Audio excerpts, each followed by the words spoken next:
Hey y'all, you're tuned in to Back Porch Cooking and Reminiscing. I'm Roger, and I'm happy to have y'all here with us today.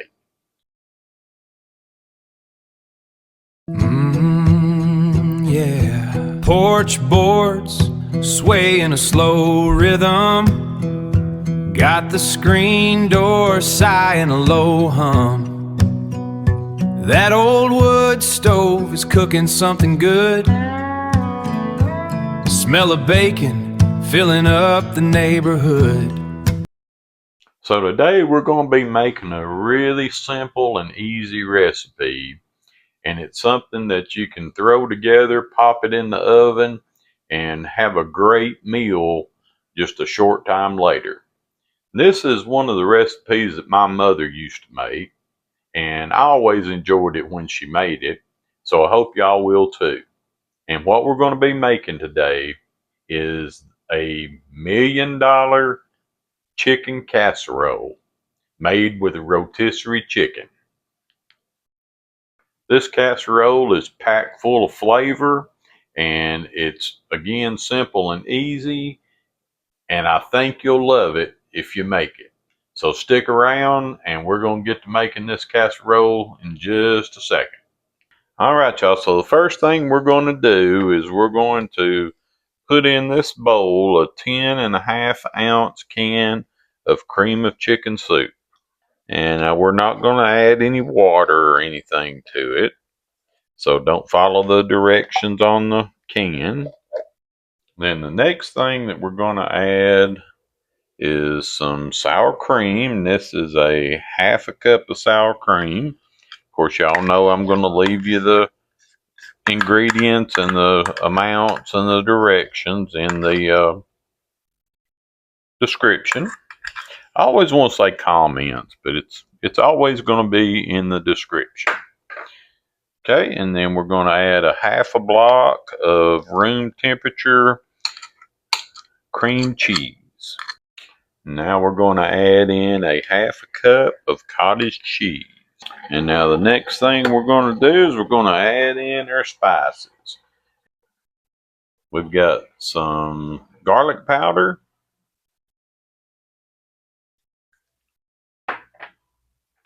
some onion powder,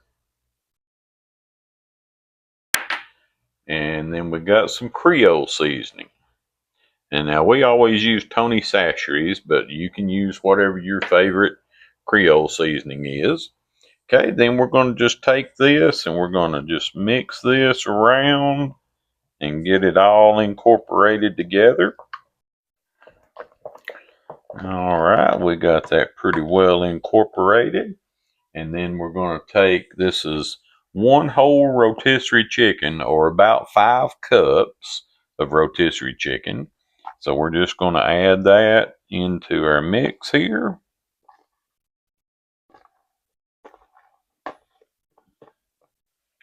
And then we're going to just start to fold that in to the mixture of all the wet ingredients. And just keep folding until you get everything covered with the wet ingredients. So once you get your chicken and everything incorporated together, this is what you're going to want it to look like. Just like I say, try to make sure that everything's covered. So we've got our chicken mixture ready. We've got a 9 by 13 baking dish, and we're just going to put our chicken into that baking dish, as long as I don't drop the bowl.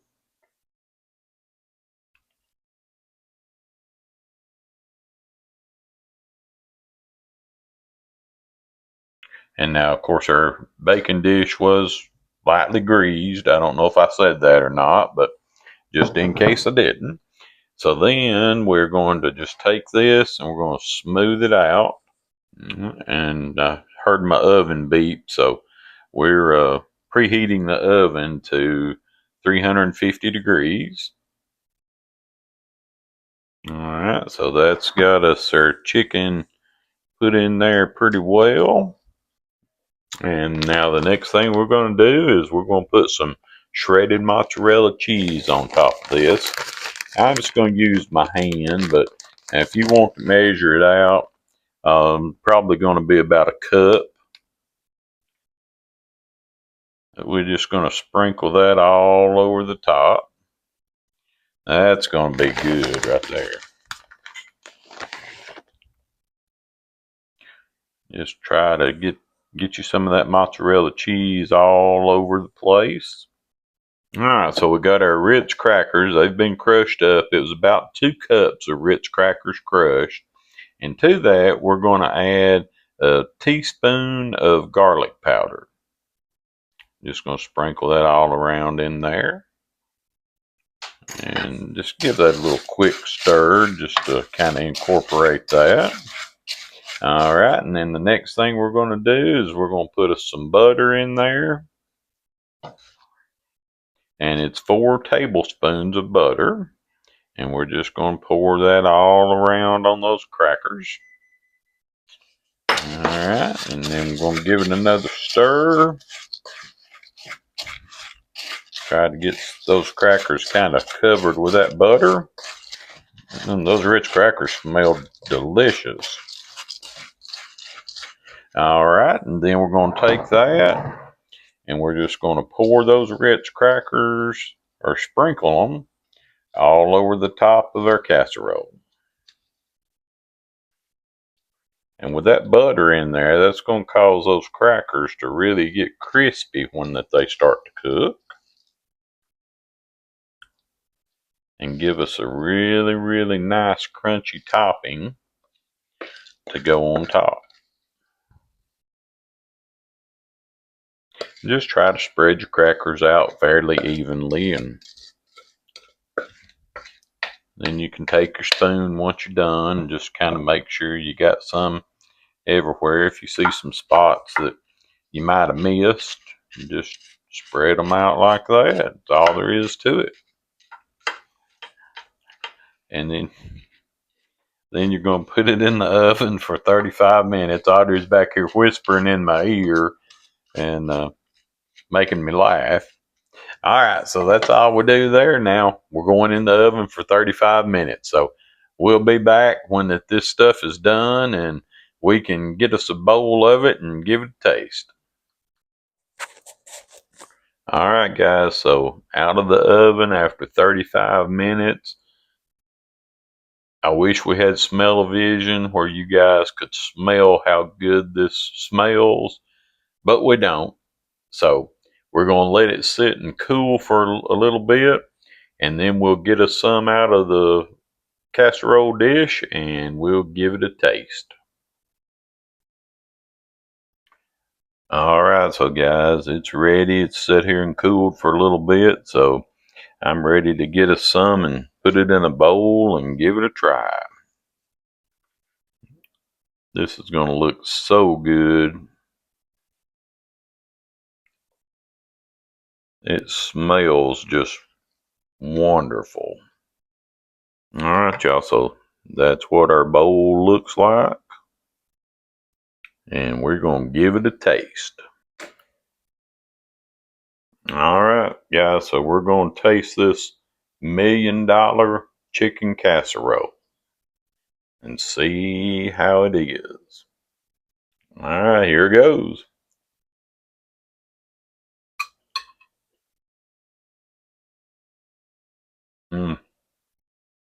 Folks, I have to say that is a delicious casserole. You can taste that chicken with the creamy chicken soup and the sour cream and everything. It's just got a great feeling to it.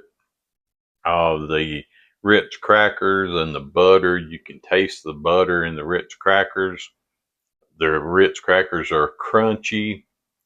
I'm telling you guys, this is an awesome recipe for you to make for your family. It would be good, for church potluck or Sunday dinner on the ground, family reunion, and just anything where you got several people. But now you may want to double this recipe if you're going to take it to something like that, because once everybody tastes this, They're going to be coming back for seconds and thirds.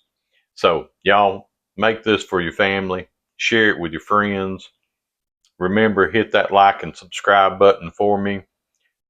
Comment, leave us a comment down below, and click on that bell so you get notifications when we put new recipes up. Y'all have a great day. Appreciate you being here with us, and we'll see you next time.